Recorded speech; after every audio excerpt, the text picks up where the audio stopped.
My parents immigrated from Egypt to America because they wanted a better life.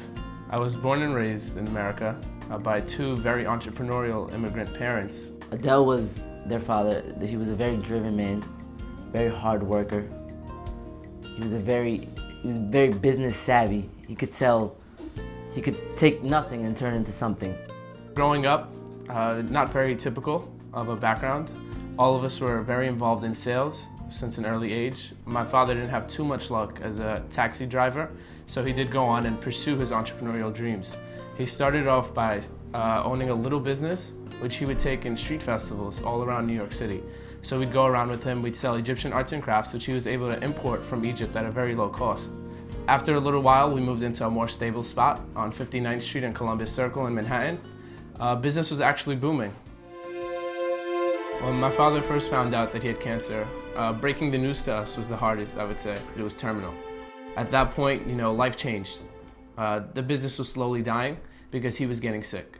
My mom was pregnant, and she had to go to the store. She was taking along 3 kids with her. It was me, Monza, and Karim. And, at that time, we were still young. Bills were collecting, debt was accruing, and there was nothing we can do about it at that point. After the store closed down, he had to sell the house to pay all the debts that he had. I remember getting that call from Moaz, and he told me, my father passed, funeral's tomorrow. So there was so much pressure on these 3 boys, Moaz, Munzir, and Karim. They had to grow up as fast as they can. It was work, work, work.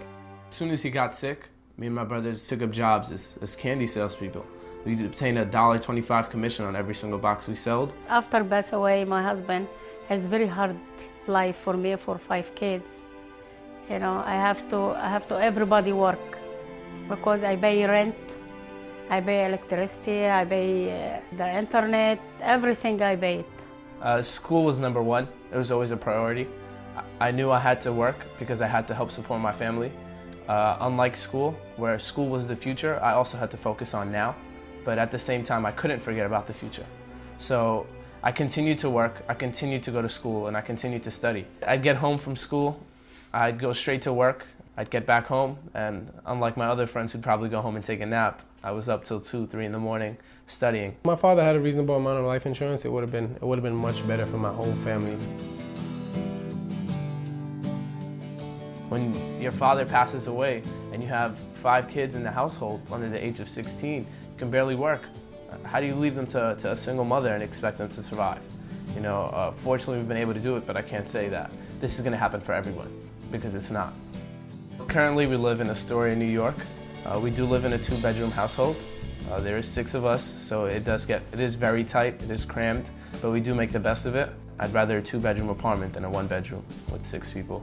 The biggest thing I learned is to never give up. That's the biggest thing I learned, because if you don't give up, you'll succeed. Life insurance is definitely a priority in my life, especially when I do intend to raise my own family. I don't ever wish what my family went through on anyone else, let alone my own kids, my own wife, my own household. Life insurance is something that you definitely have to have.